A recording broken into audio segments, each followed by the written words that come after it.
versets 5 à 10, lisons la parole du Seigneur.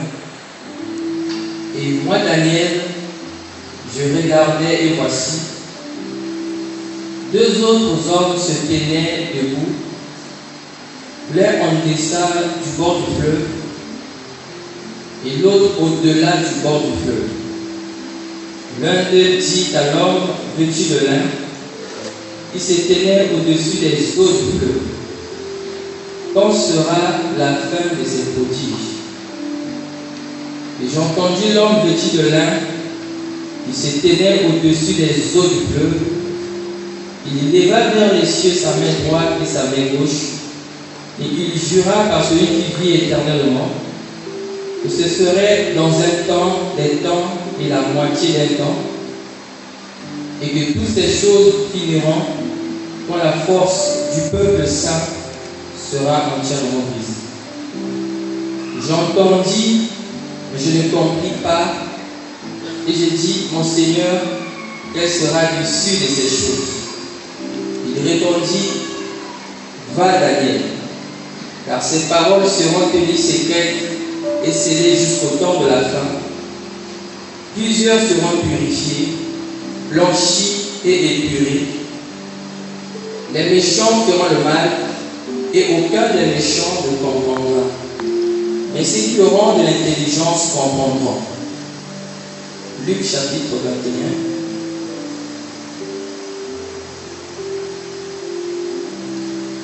Versets 5 à 11.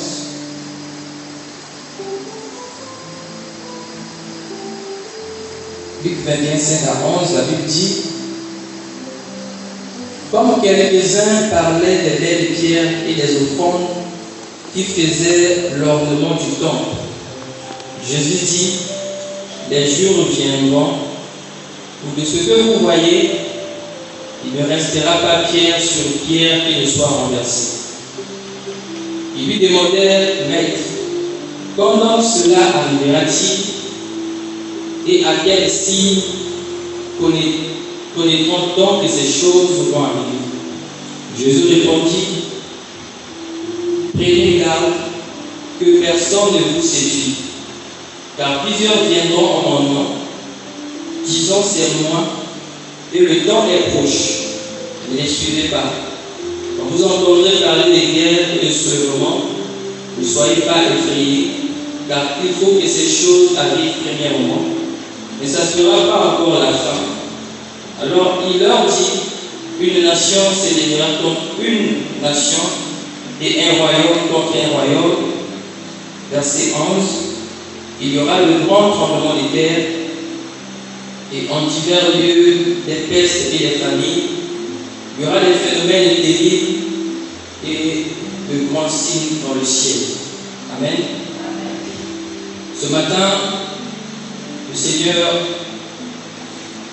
a voulu que nous parlons sur le discernement. Nous disons que le discernement, c'est une faculté, une capacité que Dieu a mis dans l'homme, que Dieu a mis dans le chrétien, afin de pouvoir discerner les choses, afin de pouvoir faire la différence entre ce qui est bon et ce qui est mauvais. Le discernement fait partie des dons de l'esprit. Parmi les dons de l'esprit, nous avons le don du discernement des esprits. Le don du discernement des esprits, c'est une capacité. Quand tu as ce don, tu peux reconnaître que la personne qui est devant toi a l'Esprit de Dieu ou n'a pas l'Esprit de Dieu. Quand tu as le don du discernement de l'Esprit, tu peux comprendre comment est-ce que le diable agit et se manifeste. Nous disons que le don du discernement de l'Esprit, c'est un don très important. Le discernement est très capital dans le corps du Christ. Parce que ça ne nous permet pas seulement de discerner les esprits, mais le discernement nous permet également de comprendre la volonté de Dieu. Beaucoup de gens sont en train de marcher à contre-temps parce qu'ils ne comprennent pas la volonté de Dieu. La Bible dit Dieu fait toutes choses bonnes en son temps. Il est écrit qu'il y a un temps pour tout. Il y a un temps pour dormir, il y a un temps pour se réveiller. Il y a un temps pour pleurer, il y a un temps pour se réjouir.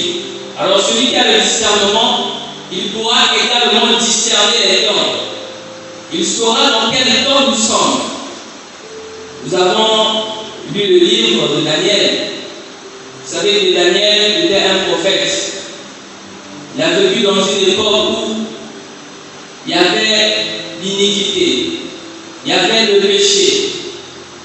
Lui, il était juif, mais il s'est retrouvé à Babylone, là où on adorait les faux dieux, là où on adorait les idoles, et on pouvait les imposer l'adoration, qu'il faut adorer les statues, qu'il faut faire ceci, et se trouvait dans un environnement où il y avait le mal.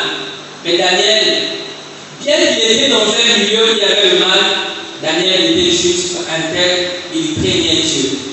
La Bible nous témoigne de la vie de prière de Daniel. Bien qu'on avait interdit aux gens de prier, mais Daniel ne pouvait pas s'en passer de la prière. Parce que la prière pour Daniel, c'était une vie.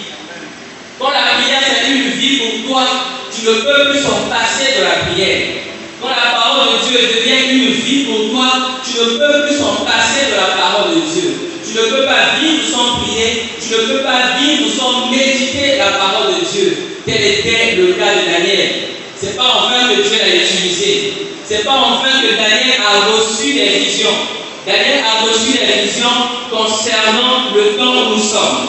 Daniel a vu des choses concernant le temps où nous sommes. Bien que Daniel n'était pas dans notre temps, mais l'Esprit de Dieu, au travers de sa communion avec le Seigneur, il a pu voir beaucoup de choses concernant notre temps. Mais Daniel voulait comprendre ces choses. Quand il voyait la destruction du temple de Jérusalem, il a vu la mort de Jésus, il a vu la grande tribulation, il a vu beaucoup de choses. Et Daniel voulait comprendre certaines choses. Daniel voulait avoir la précision sur ces choses. Mais l'ange lui dit, toi Daniel, tiens secret ces choses. Ces choses seront tenues secrètes jusqu'au temps de la fin. Plusieurs le liront et la connaissance augmentera. Vous savez, l'homme aime la précision. La même question que Daniel avait posée à l'ange, c'est la même question que les disciples ont posée à Jésus. Ils lui ont demandé, Maître, dis-nous, quand cela arrivera-t-il? Quel sera le signe de ton avènement et de la fin du monde? Mais Jésus n'a jamais donné la réponse concernant le jour de sa venue. Jésus n'a jamais dit que je vais venir tel jour. Il dit personne ne connaît ni l'heure, ni le jour où le maître de la maison viendra. Ni les anges, mais le Père seul connaît le jour où le maître de la maison viendra. Mais nous les hommes, quand Dieu nous fait des promesses, quand Dieu nous donne des prophéties, nous voulons souvent connaître avec exactitude quand est-ce que la prophétie va s'accomplir. Mais le Seigneur a l'habitude de laisser l'homme perplexe, laisser l'homme dans le doute, de la manière que le Seigneur ne te dit pas la date, mais il te donne des indices, il te donne des signes qui te permettront de discerner que si je vois telle chose arriver, si je vois telle chose arriver, ça veut dire que le maître est proche. Parce que dans la réalité, nous ne sommes pas chrétiens à cause de l'enlèvement.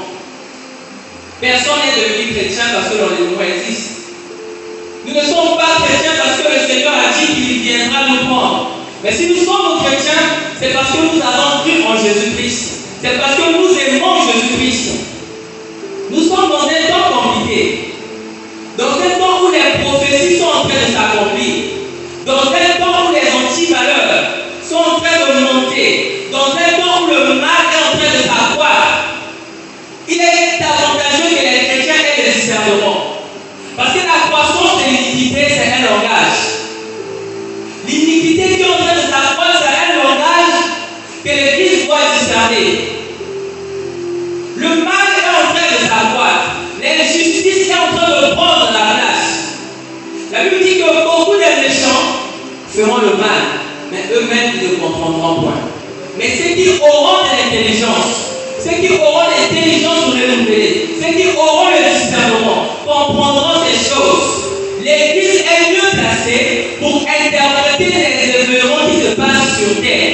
Parce que la Bible, c'est un livre de mystère, la Bible, c'est un livre sacré, la Bible, c'est un livre prophétique. Le seul livre qui détient des événements, qui prophétise sur les choses à venir et que ces choses sont en train de s'accomplir sous nos yeux. La Bible est le seul livre sacré. Parce que ce qui est écrit dans la Bible, c'est ce que nous sommes en train de voir dans notre génération. Ce qui se trouve dans la Bible, c'est ce qui se passe aujourd'hui dans notre temps. Mais si nous avons le discernement, nous allons comprendre que le temps où nous sommes arrivés, ce n'est plus le temps de blaguer. Si nous avons le discernement, nous allons comprendre que le temps où nous sommes arrivés, c'est le temps de s'attacher à Dieu. Mais la réalité est là.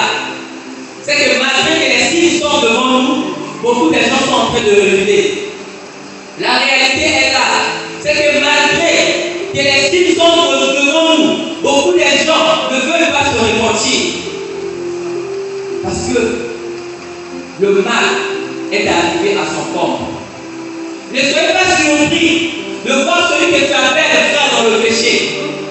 Parce qu'au fur et à mesure que le monde est en train d'avancer, la Bible dit que les temps vont devenir de plus en plus difficiles. Et si les temps vont devenir de plus en plus difficiles, ceux qui ont la foi pourront vaincre les difficultés. Parce que la souffrance vient souvent pour montrer la vraie nature de la personne. L'homme de nature n'aime pas souffrir. Nous sommes en train de voir comment l'économie mondiale est en train de se fondre. Nous sommes en train de voir devant nous comment trouver le boulot devient difficile. Nous sommes en train de voir devant nous comment les anti-valeurs sont aujourd'hui tolérées dans certaines nations. Nous sommes en train de voir devant nous comment l'homosexualité est légalisée dans certains pays. Mais qu'est-ce que l'Église est en train de voir? Qu'est-ce que l'Église est en train de discerner?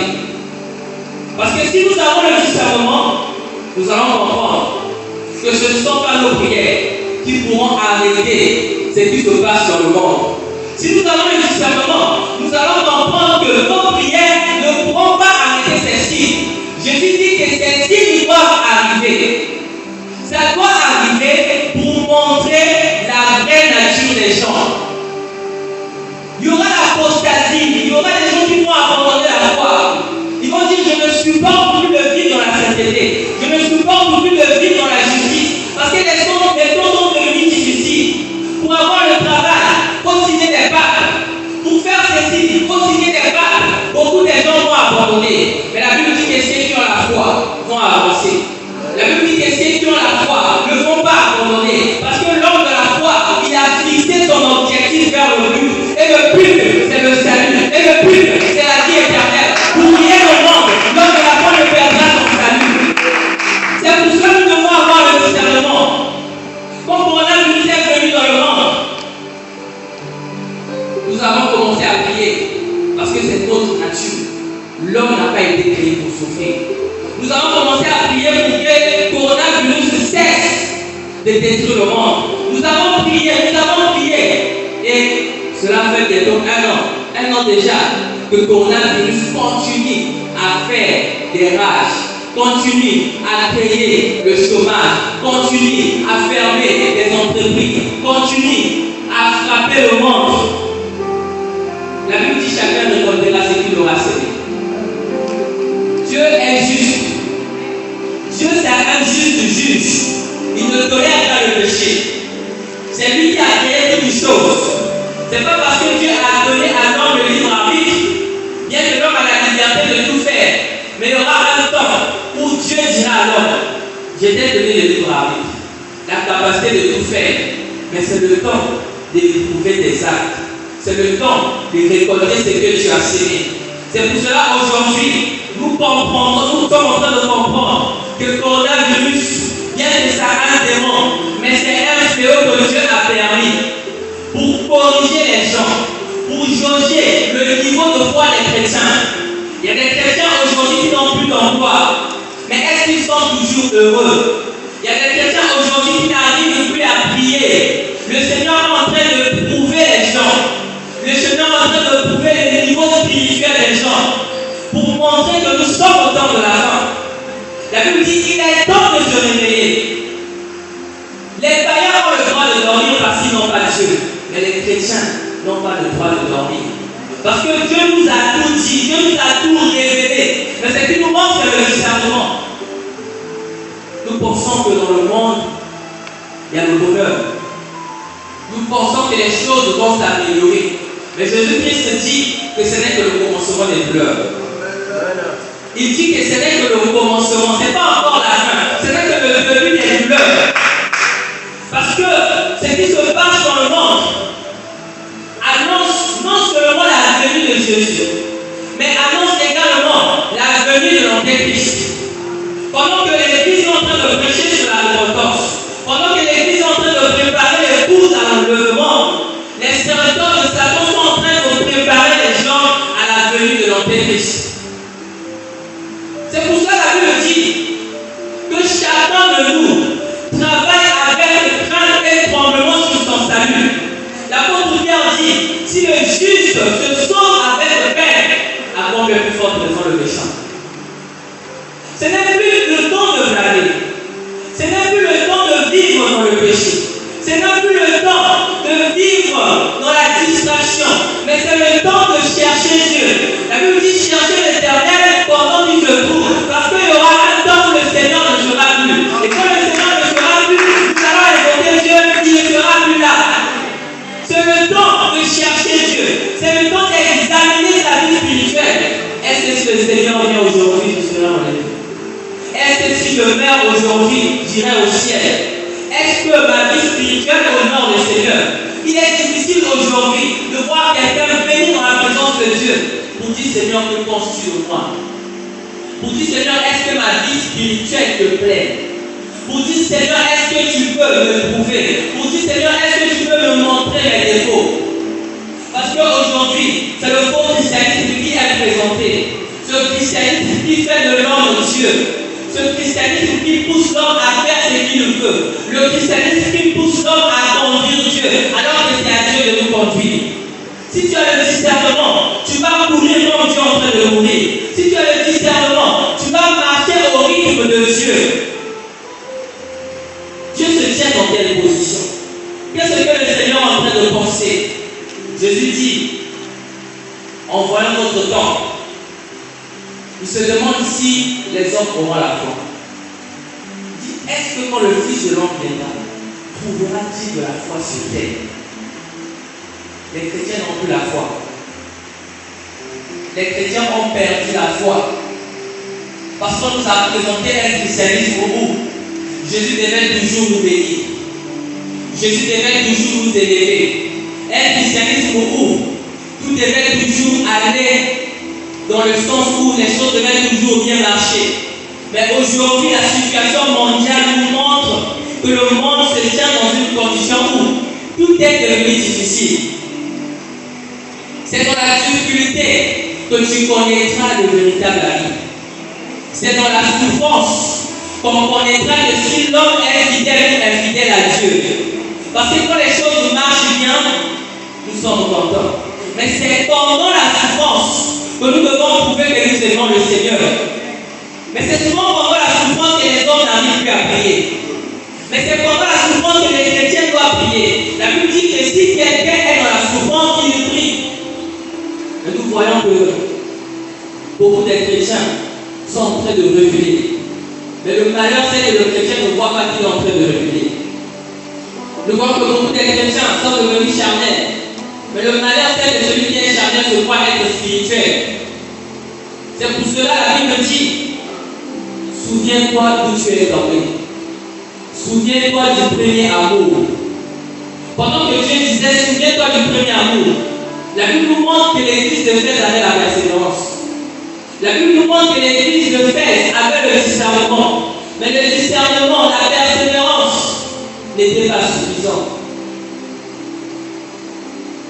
Mais Jésus n'a pas vu l'amour dans le cœur des chrétiens. les chrétiens n'ont plus l'amour. Les chrétiens n'ont plus l'amour de la vérité. Beaucoup viennent à l'église pour se servir de Dieu afin d'atteindre leur but. Beaucoup viennent à l'église pour prendre Jésus comme un appui. Dis Seigneur, j'ai un problème. Est-ce que tu peux me donner la solution? Seigneur, les choses ne marchent pas dans ma vie. Est-ce que tu peux m'aider? Parfois, quand la personne souffre, le Seigneur regarde. Il dit ce que tu souffres, mais c'est la chair qui est en train de souffrir. Tu souffres, mais si tu es en train de souffrir parce que tu as encore la convoitise, tu veux posséder ce que Dieu n'a pas prescrit dans sa volonté. Et quand le Seigneur ne donne pas, tu commences à souffrir, tu commences à gérer, tu souffres parce que tu veux ressembler aux autres, tu souffres parce que tu veux faire comme les autres. Mais si tu as le discernement, tu feras tel que le Seigneur veut que tu fasses. Si tu as le discernement, tu diras Seigneur, ta grâce me suffit. Bien qu'aujourd'hui, je n'ai pas eu à manger, mais tu m'as donné le souffle de vie.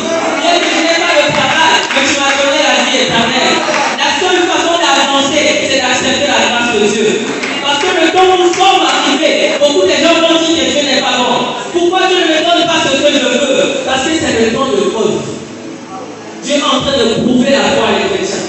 Dieu est en train de prouver l'amour des chrétiens. Après d'avoir dit que j'aime Dieu, le Seigneur veut maintenant que nous le montrons que nous l'aimons.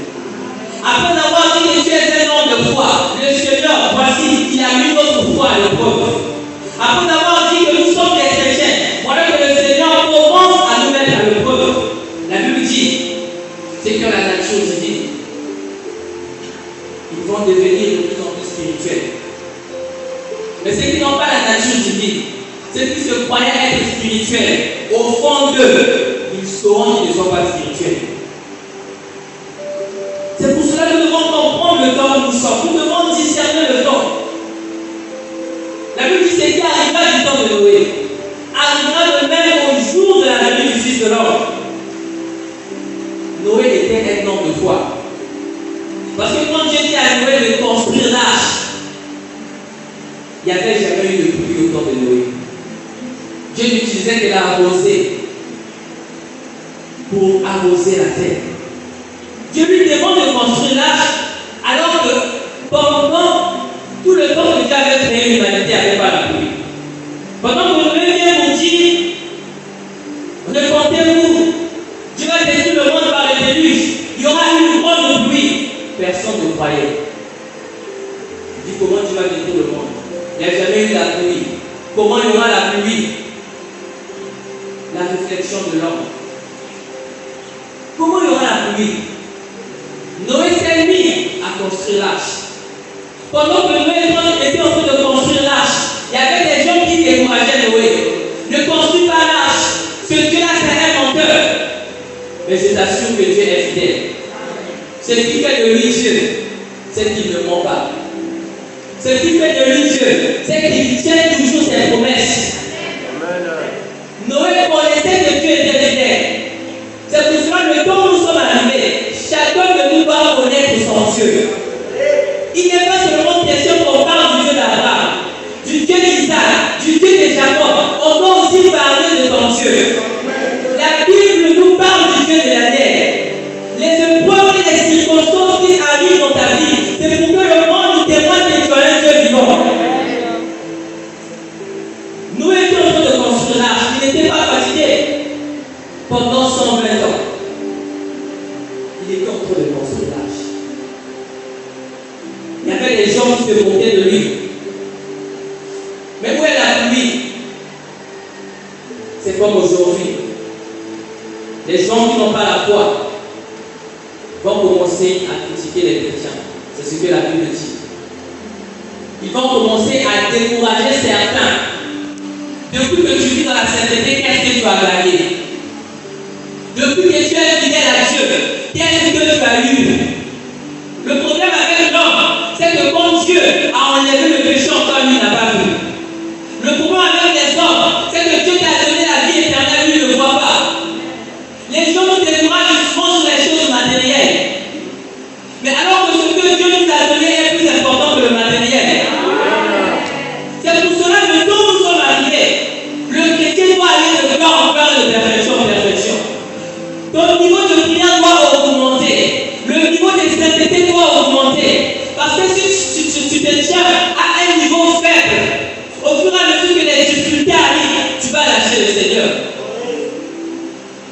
Mais Noé était intègre. Noé était juste. Noé n'était pas découragé parce qu'il avait écouté une voix. Qu'est-ce que tu as écouté? Qu'est-ce que Dieu t'a dit personnellement sur ta vie? Dieu parle de façon générale, mais il parle aussi de façon personnelle. C'est pour ça que tu dois avoir le discernement. De peur que le diable est en train d'imposer sa loi dans ta vie, que tu te dises que c'est le peuple. Mais Noé connaissait le temps de Dieu. Il savait qu'il y a un temps de préparation et il y a un temps pour le départ. Mais le temps que nous sommes, c'est le temps de la préparation. Parce que le salut est individuel. Comme les vierges sages et les vierges folles, où les vierges folles venaient pour dire donnez-nous de votre oui. Les sages ont dit allez chercher lui. Je sais qu'ils vont. La vie éternelle est encore disponible. Le salut est encore disponible. Il y a des choses qu'on ne peut pas communiquer. Il y a des choses qu'on ne peut pas partager. Parce qu'il y a des choses qu'on pourra voir. Ça relève du domaine de Dieu. Je ne peux pas te donner la vie éternelle. Je ne peux pas te pousser à la repentance. Même si je prêche la repentance. Mais pour que tu abandonnes le péché, c'est que ta volonté. C'est pourquoi nous sommes arrivés dans un temps où les prédicateurs, il n'est pas dit que les prédicateurs prêchent c'est faux. Mais les hommes eux-mêmes veulent se maintenir dans le péché. Bien que la repentance sera prêchée, beaucoup de gens vont continuer à vivre dans le péché. Bien que l'homme de Dieu va prier, ce temps est arrivé où celui qui est injuste sera encore injuste. La Bible dit les hommes feront le mal, mais ils ne comprendront point. Parce que beaucoup sont déjà possédés. Beaucoup ont déjà la marque de la bête. Ne pensez pas que la marque de la bête est à venir. La marque de la bête est là devant nous. Il y a des gens qui ont déjà blasphémé. Il y a des gens, même si on prêche, même si Dieu frappe, il ne va plus se repentir. C'est pour cela ne sois pas complexé. Combien de gens sont tombés parce que le frère l'avait dit, moi j'ai fait, mais je suis en train de prospérer. Souvent quand Dieu abandonne une personne, Dieu ne le frappe plus. Mais toi, quand tu n'as pas le discernement, tu dis, mais comment quelqu'un qui vit dans le péché en train d'avancer, qui t'a dit que c'est un enfant de Dieu? La Bible dit que Dieu châtie celui qu'il aime. Si Dieu ne te châtie pas, tu dois examiner ta vie. Parfois Dieu t'a déjà abandonné. C'est pour cela que nous devons discerner les choses.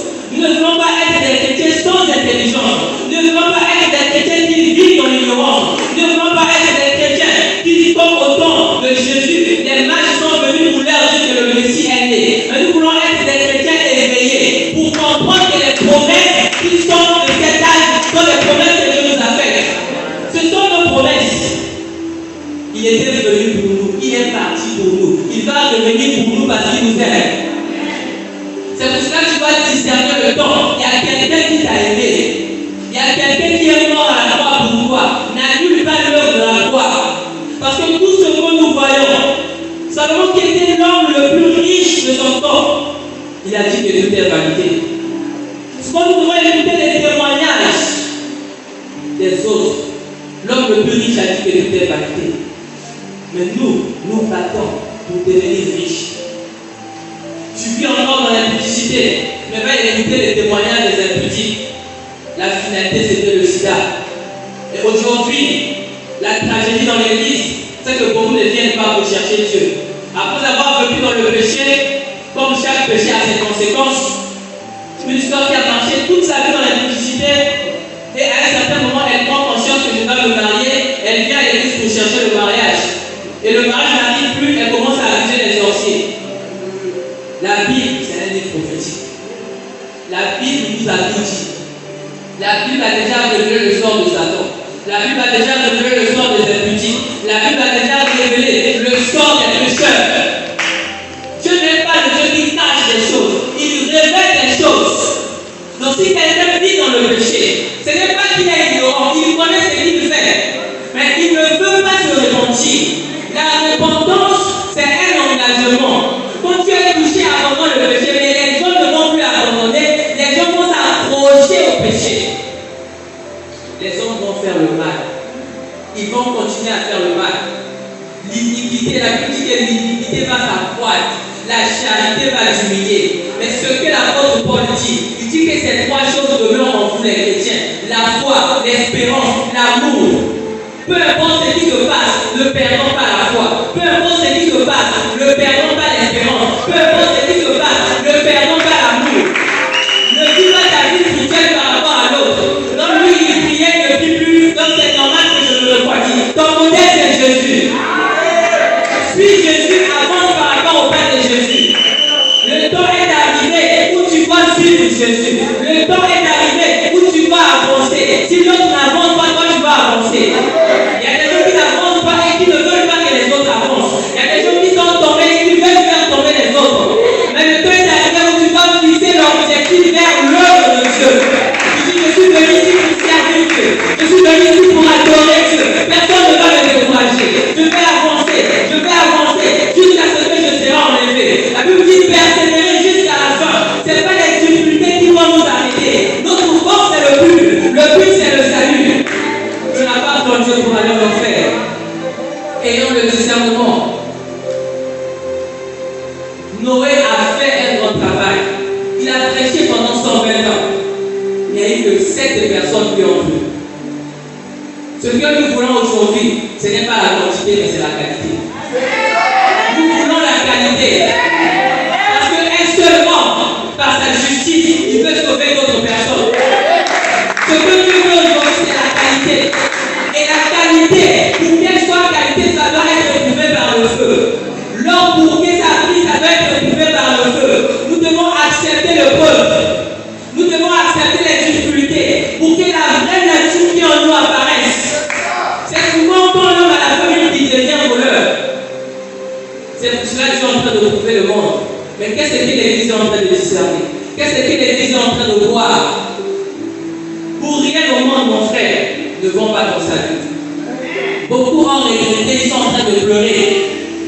Les temps sont devenus difficiles. La Bible dit qu'il y aura des guerres, il y aura des tremblements de terre. Coronavirus est venu pour éduquer même les prédicateurs. Ceux qui prêchaient, vous avez appelé ça au visage. Nous avons besoin d'un visage qui emmène au ciel. Parce que l'Europe n'est pas le paradis. Aujourd'hui, ceux qui sont en Europe regrettent.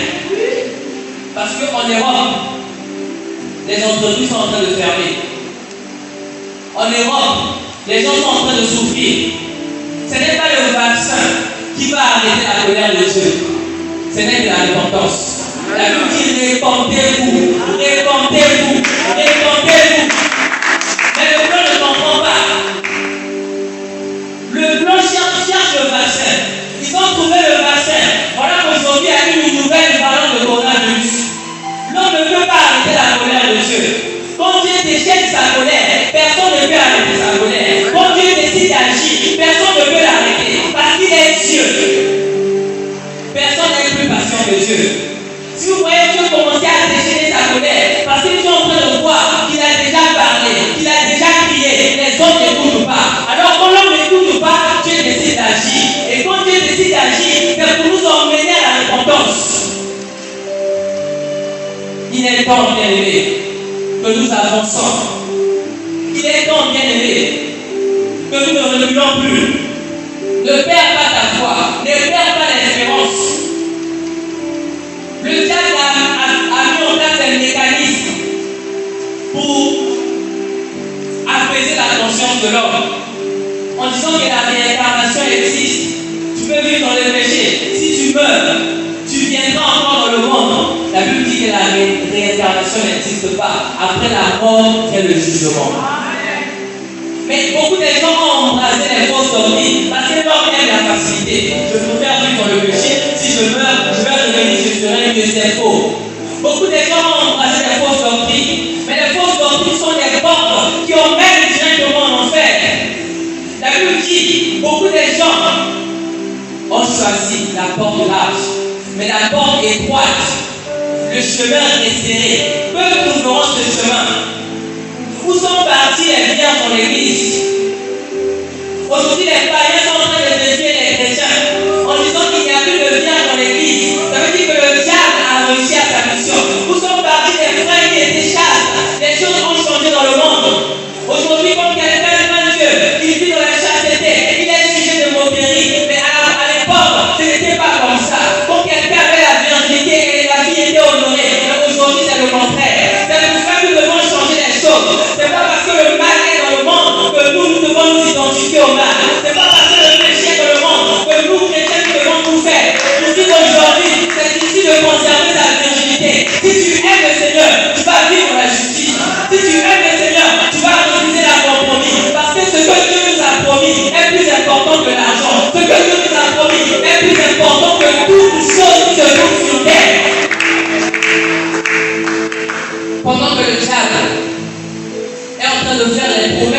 l'érosion.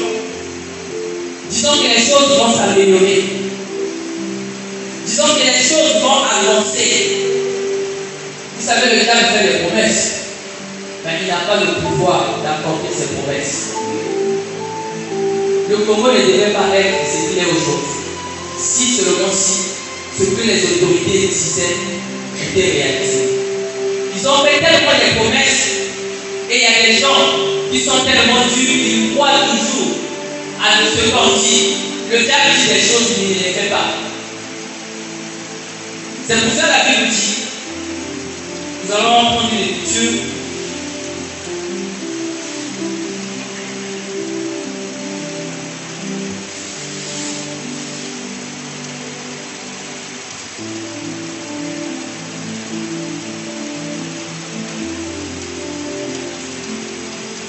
Thessaloniciens chapitre 5, du premier verset, la Bible dit, pour ce qui est des temps et des moments, vous n'avez pas besoin de faire comme vous en étiez. Car vous savez bien vous-même que le jour du Seigneur viendra comme un voleur dans la nuit. Quand les hommes diront paix et sûreté, alors une ruine soudaine les surprendra, comme les douleurs de l'enfantement surprennent la femme enceinte, et ils n'échapperont point. Mais vous, frères, vous n'êtes pas dans les ténèbres, pour que ce jour vous surprenne comme un voleur.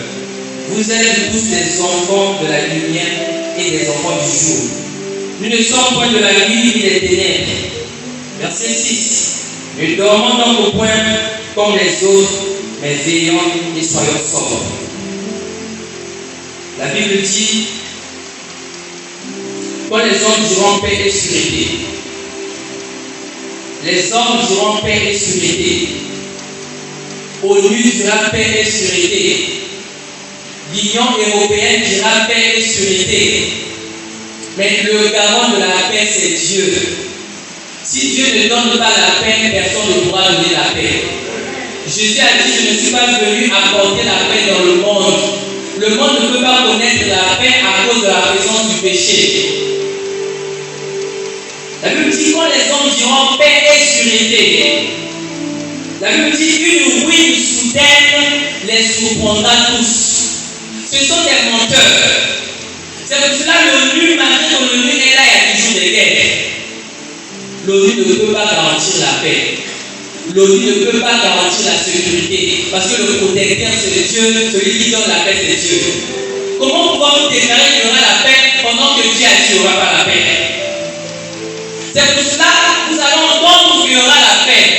Les gens vont nous donner des fausses espérances dans le but de captiver des âmes, dans le but de dire aux gens qu'il y a encore le temps, il y a plus de temps. Parce que l'antéchrist est là au milieu de nous. Il y a quelque chose qui lui retient pour qu'il ne paraisse dans son temps. C'est pour ça que l'Église doit veiller. Si tu ne supportes pas ton frère dans le Seigneur, parfois il te dit quelque chose, tu commences à pleurer. Mais comment est-ce qu'on peut parler comme ça? Est-ce que toi tu pourras supporter le diable? La Bible dit que le diable viendra sur terre. Le fils de Satan.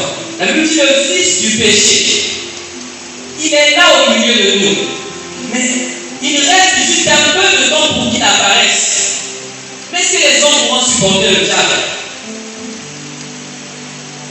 Est-ce que les hommes peuvent supporter Satan? Dieu est tellement bon, mes frères. Il donne le souffle de vie à tout le monde. Même les pécheurs bénéficient du souffle de vie. Mais Dieu n'a jamais dit que tu es un pécheur, je ne fais pas ma volonté, je te détruis. Mais si Dieu donne le souffle de vie même aux pécheurs, c'est pour leur laisser le temps de se repentir. Mais le diable est tellement méchant. Nous ne pouvons pas quantifier sa colère, nous ne pouvons pas quantifier sa méchanceté. Mais c'est Satan que les gens sont en train d'aimer. C'est Satan que les gens sont en train de suivre. Satan connaît déjà son sort. C'est comme quelqu'un qui a le sida, mais qui veut communiquer cette maladie aux autres. C'est ce que le diable est en train de faire. C'est pour cela que nous, l'Église, en père, nous disons non. Nous allons avancer. Nous allons persévérer. Malgré que les temps sont difficiles.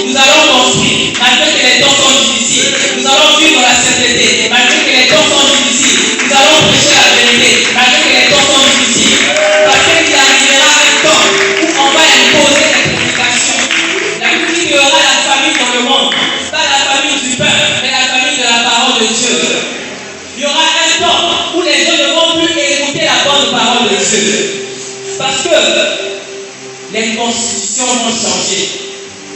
Dès lors qu'on a légalisé l'homosexualité, tu n'as plus le droit de toucher contre l'homosexualité. Parce que c'est une loi légale dans votre pays. C'est ce qui se passe dans notre pays déjà. Quand tu prêches contre ces choses, on te porte plainte. Mais pendant que nous sommes là, en profiter. L'apôtre Paul dit, pourquoi me faites-vous de la peine parce que je vous dis la vérité? On doit vous dire la vérité parce que la vérité libère. On doit dire la vérité parce que la vérité délivre. Si on refuse de vous dire la vérité, nous ne sommes pas en train de vous aider. La Bible dit que nous devons dire la vérité, nous devons sonner la trompette, nous devons dire les choses telles que Dieu les pense, telles que Dieu les voit. Dieu est en train de voir le monde, ici que le monde est arrivé à la fin. Mais il s'étonne en voyant que ceux-là, les hommes pour qui lui était mort, sont en train de dormir. C'est pour cela, supportez quand vous prêchez la vérité. Prêcher la vérité, c'est l'expression de l'amour. Dire la vérité à quelqu'un, c'est l'expression de l'amour. Mais celui que tu n'aimes pas, tu ne lui diras pas la vérité. C'est pour cela que le Seigneur ne dit pas la vérité. Il ne peut pas te dire que le chemin que tu as emprunté, c'est un mauvais chemin. Il ne te le dira pas. Acceptez que la Bible nous dise la vérité. Parce que pendant que nous parlons, le diable a déjà mis en place un système pour neutraliser la vérité. Ils ont déjà écrit une nouvelle vie. Mais la Bible qu'ils ont écrite, qui leur a donné le mandat d'écrire la Bible. Et dans la nouvelle Bible qu'on a écrite, il y a des choses qu'on a retranchées, il y a des choses qu'on a ajoutées. La Bible dit n'ajouter rien, ne retrancher rien. Et c'est cette Bible qu'on va imposer aux gens. C'est pour cela l'apôtre Paul dit, vous n'avez pas besoin qu'on vous écrive ces choses. Vous n'avez pas besoin qu'on vous dise ces choses. Si réellement tu es un enfant de Dieu, de toi-même tu vas te consacrer. Si tu es réellement un enfant de Dieu, de toi-même tu vas te purifier. Si tu es réellement un enfant de Dieu, tu n'attendras pas qu'un prédicateur vienne te dire abandonne le péché. Parce que le Saint-Esprit qui est en toi, lui-même il te dira que tu es dans le péché. Parfois nous voulons que Dieu suffit des prophètes, alors que ta conscience est un prophète. Ta conscience te prêche tous les jours. Ta conscience te dit la vérité tous les jours. C'est pour ça que Dieu ne te dira pas tout. Il y a des choses que ta conscience connaît que je ne connais pas. Il y a des choses que je dirais que toi tu connais, même si je n'ai pas mentionné, mais toi tu sais. N'attends pas que le malheur arrive pour changer. C'est le temps de changer. Parce que quand le malheur arrive, nous n'invitons pas le malheur, mais le malheur s'invite dans nos vies. La mort s'invite dans nos vies. C'est pour cela que le temps est arrivé de chercher Dieu, d'abandonner le mal, de s'approcher à Dieu. On a beau prêcher sur l'argent, mais malgré ces choses, il y a des gens qui ont eu de l'argent, ils sont encore tombés dans le piège de l'ennemi. C'est pour ça que le diable sait, pour déstabiliser le monde, il va aussi déstabiliser l'économie. La Bible dit dans Apocalypse 13 que celui qui a l'intelligence, que celui qui a de l'intelligence, que celui qui a le discernement calcule la marge de la bête. C'est vrai que basé sur l'économie, personne ne peut acheter, personne ne peut vendre. C'est l'économie, c'est le commerce, c'est l'argent. Le royaume de Dieu, c'est un royaume de la gratuité. Quand Dieu a créé le monde, Dieu n'a pas institué le commerce. Quand Dieu a créé le monde, Dieu n'a pas institué l'argent. Dieu a institué la gratuité. Le souffle de vie est gratuit. La vie éternelle est gratuite. Tout ce que Dieu donne est gratuit. Tout ce que Dieu te demande, c'est de croire. La Bible dit celui qui croira sera sauvé. Mais celui qui ne croira pas sera condamné. Le prix pour payer ton salut, c'est la foi. Le prix pour se maintenir dans la vérité, c'est la foi. Quand tu cesses de croire, tu tombes. Quand tu cesses de croire, tu chutes. C'est pour cela que nous devons croire et espérer contre toute espérance. Le diable est en train de mettre en place ces choses. Il sait que l'économie est fragile. Mais il va mettre en place une économie où pour acheter, il faut adhérer. Ou pour vendre, il faut adhérer. Ou pour manger, il faut adhérer. Ou pour faire ceci, il faut adhérer. C'est pour pour cela, quand vous suivez les actualités, actuellement, il y a un débat en Europe. Le débat, c'est autour des passeports vaccinaux. Ils veulent instituer des passeports avec des vaccins où on mentionne que la personne est vaccinée ou la personne n'est pas vaccinée. Pour dire que le monde est en train de changer. Depuis que je suis né, je n'ai jamais vu de telles choses. Même ceux qui sont en Europe commencent à regretter. Pourquoi j'étais parti en Europe? Il y a des chrétiens qui sont en train de regretter. C'est pour ça que nous devons marcher sur le discernement. C'est pas parce que dans un endroit il y a de l'argent et Dieu est là-bas. C'est pas parce que dans un endroit il y a de l'argent que Dieu t'a dit d'aller là-bas. Tu dois toujours discerner. Parce que derrière l'argent il y a toujours un piège. C'est pour cela que nous sommes tombés dans le piège. En voulant s'enrichir, le chrétien doit être patient. Le chrétien doit être patient. Ce qui tue les chrétiens aujourd'hui, c'est que nous n'avons plus la patience. Nous voulons gagner tout au même moment. Nous voulons le même jour avoir la voiture, avoir la maison, avoir ces titres. Mais nous devons avoir la patience. Parce que la patience enseigne. Dieu peut te mettre dans une situation pour faire de toi une référence. Dieu ne pouvait pas donner à Abraham l'enfant quand il avait 75 ans. Dieu a attendu 100 ans pour lui donner l'enfant. C'était pour donner l'espérance à ceux qui ne mettent pas au monde. Que si je ne mets pas au monde, il y a une femme de 90 ans qui avait mis au monde. C'est que Dieu est fidèle. Ta vie va devenir un témoignage. Parfois, ce que tu vis, ce n'est qu'un temps pour que Dieu enseigne les autres. Je sais que tu es fidèle. C'est pour cela qu'il t'éprouve. Pour que par toi, que les gens comprennent qu'il est possible de vivre dans la pauvreté et être fidèle. Pour que les gens comprennent que par toi, il est possible d'avoir un âge avancé et de devenir toujours chaste. C'est pour cela que nous devons discerner le temps. Le diable veut venir aussi dans le monde. C'est pour cela que Jésus est en train de venir nous prendre. Il dit, je suis parti pour préparer une place. Il n'est pas parti pour le bon, mais il est parti pour préparer une place. Tu as une place au ciel. Dieu nous prépare un monde meilleur, où il n'y aura pas de pleurs, où il n'y aura pas de douleur. Ne refusons pas la grâce de Dieu. Ne refusons pas le salut. Servons le Seigneur avec le crainte et tremblement. Servons le Seigneur avec amour. Ce que le diable va faire, c'est qu'il va enlever la crainte de Dieu dans les hommes. Les gens vont servir Dieu, mais sans crainte de Dieu. Les gens vont parler de Dieu sans se conformer à la volonté de Dieu. Ne sois pas ce figuier qui avait des feuilles, mais qui n'avait pas de fruits. Ne sois pas ce chrétien qui croit que la prière du pasteur peut changer les choses dans ta vie, mais qui ne croit pas que ta prière peut changer les situations de ta vie. Ceux qui vont tenir bon, ce sont ceux-là qui ont la capacité de croire en ce que Dieu a mis en eux. Parce qu'il y aura un temps, le temps est arrivé, ce temps est là, où chacun va porter son fardeau. Parfois le pasteur a ses problèmes, toi aussi tu emmènes encore tes problèmes. Mais nous devons être des disciples. La Bible dit, allez faire de toutes les nations les disciples. Ce matin, ce que je souhaite, c'est que chacun de nous devienne disciple. Ce matin, mon désir est que chacun de nous devienne disciple. Que nous devenons des disciples accomplis. Que nous devenons des amoureux de Dieu. Des amoureux de la présence de Dieu. La Bible dit, mieux vaut un jour dans la présence de Dieu que mille ailleurs. Parce que ce qui se trouve dans la présence de Dieu est plus précieux. Donc que ton intelligence n'est pas renouvelée, tu ne pourras pas dire ces choses. C'est même que celui qui a une intelligence renouvelée, qui pourra dire que mieux vaut un jour dans la présence de Dieu que mille ailleurs. Mieux vaut un jour dans la présence de Dieu que mille ailleurs. Même si tu pars au travail, mais ton cœur doit toujours avoir la soif de Dieu. Jésus revient bientôt. Le monde est en train de nous montrer les signes. Que chacun de nous examine sa vie. Que chacun de nous discerne sa vie, discerne sa foi, discerne sa marche, parce que le salut est individuel. Que le Seigneur vous bénisse. Nous allons